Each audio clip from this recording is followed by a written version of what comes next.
आता?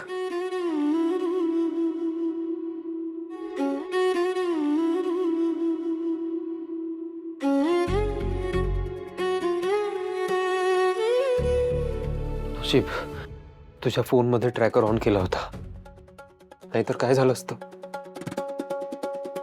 हे असलं सगळं करताना आमच्यापैकी कोणाचीच आठवण आली नाही तुला? तुला काही झालं असतं तर मी आईला काय सांगितलं असतं? काय झालं असतं तिचं? माझं काय झालं असतं?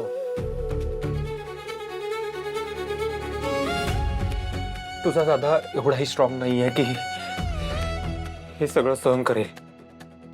साक्षी आणि तुझ्याशिवाय कोण आहे मला? आता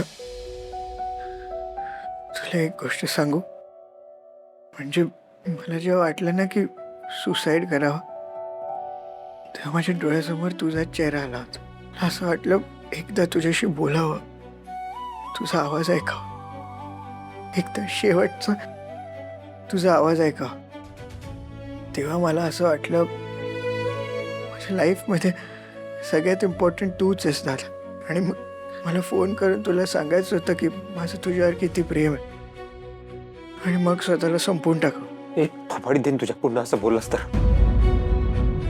असा विचार सुद्धा करायचा नाही.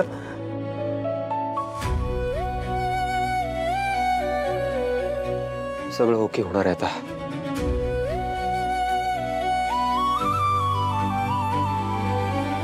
स्वतःला त्रास करून घेऊ नकोस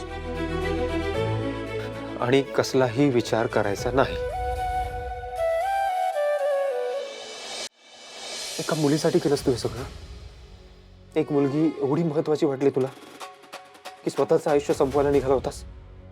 तुला किती वेळा सांगितलं बाईपासून दूर राहा. होत्याचं नव्हतं होऊन बसतं सगळं.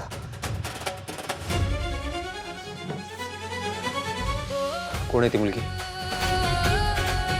सांग मला, नाव सांग तिचं, मी बोलतो तिच्याशी. काय म्हणणं आहे तिचं? तुला नकार दिलाय का तिने? का तुझं एकतर्फी प्रेम आहे तिच्यावर? काय प्रॉब्लेम आहे? लग्नाला नाही म्हणाली का? कोण कोण आहे? कोण ही मुलगी?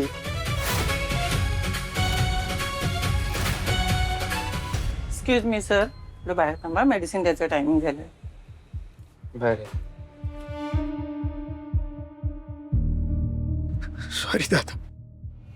अनु अगं उभी काय आहेस तू? तू जा ना, मग थांबव ना. अगं ती शारूला सांगेल सगळं. प्लीज जा ना, कर ना काहीतरी.